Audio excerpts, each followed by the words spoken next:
Ihabol nga ang report ni Giselle Ang Ricafort. mga tsuper lakay ng jeep, mga driver ng jeep dito sa Pasay, lalahok daw sa nilulutong mass protest ng piston kontra oil price hike. Ang detalye balita mo, RH15, Giselle Ricafort. Giselle.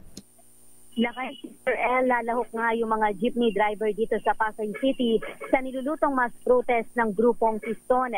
Ayon kay Piston Pasay Secretary Marilyn Lapitan, ipoprotesta nila ang malakihang taas presyo sa mga produktong petrolyo na nagpapahirap hindi lamang sa mga driver kundi maging sa mga consumers.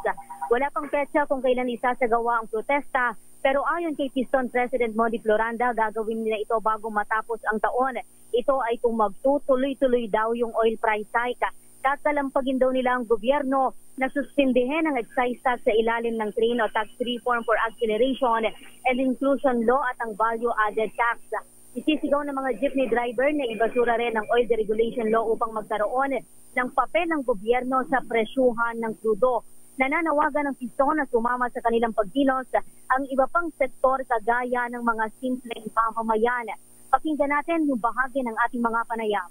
5 Gs, may nabibili pa bang 5 Gs? Kahit lollipop, piso na eh. Oh.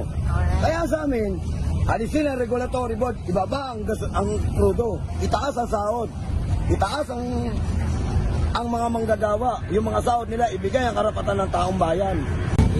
Bigyan ng price control ng gobyerno kahit pinaribado nila. Kaya kailangan manawagan talaga lang, hindi lang sa Piston, hindi lang sa public transport na makikilabang kundi sa bayan ng Pilipino. Kasi taas ang presyo ng petrol, lahat ng pangunahing bili, tataas lahat. Ito si Giselle Ricafort para sa DZRH, una sa Pilipinas, una sa Pilipino. Giselle, Lakay, saan kilo ng dalagang bukid ngayon? ako Lakay, 300 ang kada kilo ngayon sa huling monitoring natin doon sa may Bangkal Market sa may Makati City. Mas mura siya ng 20 pesos kumpara sa Parañaque. Ba, pero mataas pa rin ha? Mataas sa GG. Mahal pa rin Lakay, 300 pa rin. Ayan. Okay, maraming salamat. Ba't naka-jacket ka dyan? Umuulan ba dyan sa lugar mo?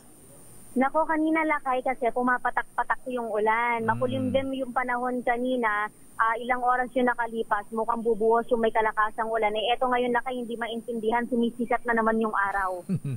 Ayan, okay. Ingat ka dyan. Baka babaya ay siburi ka katulad si Sir L. Ayan. Wala na ako, Lakay. Oo. Maraming salamat, Giselle. Salamat Lakay, balik sa inyo si Sir N. Dalagang Bukid, Aris number 15, Giselle Ricafort, at nadinig natin ang damdamin ng mga jeepney drivers.